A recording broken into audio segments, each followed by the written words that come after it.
Mga panaghoy Kabanata 5. Dalanjing paghingi ng awa, gunitain mo, Yahweh, ang nangyari sa amin. Masdan mo ang sinapit naming kahihiyan.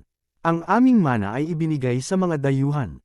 At ang aming mga tahanan na may ipinagkaloob sa mga taga-ibang bayan. Ang aming mga amay pinatay ng mga kaaway. Kaya't aming mga ina, wala ng kaagapay. Kailangang bayaran namin ng tubig na iinuman. Pati ang panggatong ay binibili na rin. Pinagtrabaho kaming parang mga hayop. Hindi man lamang pinagpapahinga, para lang magkaroon ng sapat na pagkain. Nakipagkasundo kami sa Ehipto at Assyria. Nagkasala nga ang aming mga ninuno. At dahil sa kanila kami ay nagdurusa. Mga alipin ang namamahala sa amin. Walang makapagligtas sa amin mula sa kanilang mga kamay. Sa paghahanap ng pagkain, nanganganib ang aming buhay. Sapagkat naglepa na ang aming mga kaaway. Dahil sa matinding gutom, nag-aapoy ang aming katawan. Para kaming nakalagay sa mainit na pagan.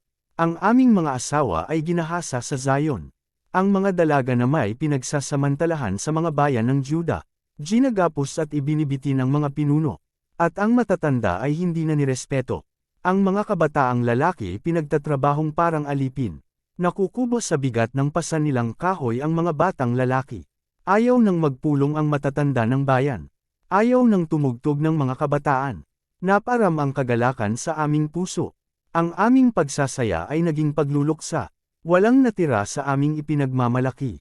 Tayo'y nagkasala kaya tayo'y nagdurusa. Nanlupaypay kami, at nagdilim ang aming paningin. Pagkat iniwan ng tao ang bundok ng Zion. Mga asong gubat na lang ang naninirahan doon. Ngunit ikaw, O Yahweh, ang hari magpakailanman. Ang iyong luklukan ay walang katapusan.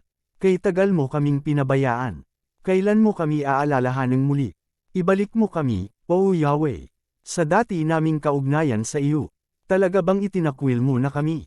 Sukdulan na bang talaga ang galit mo sa amin?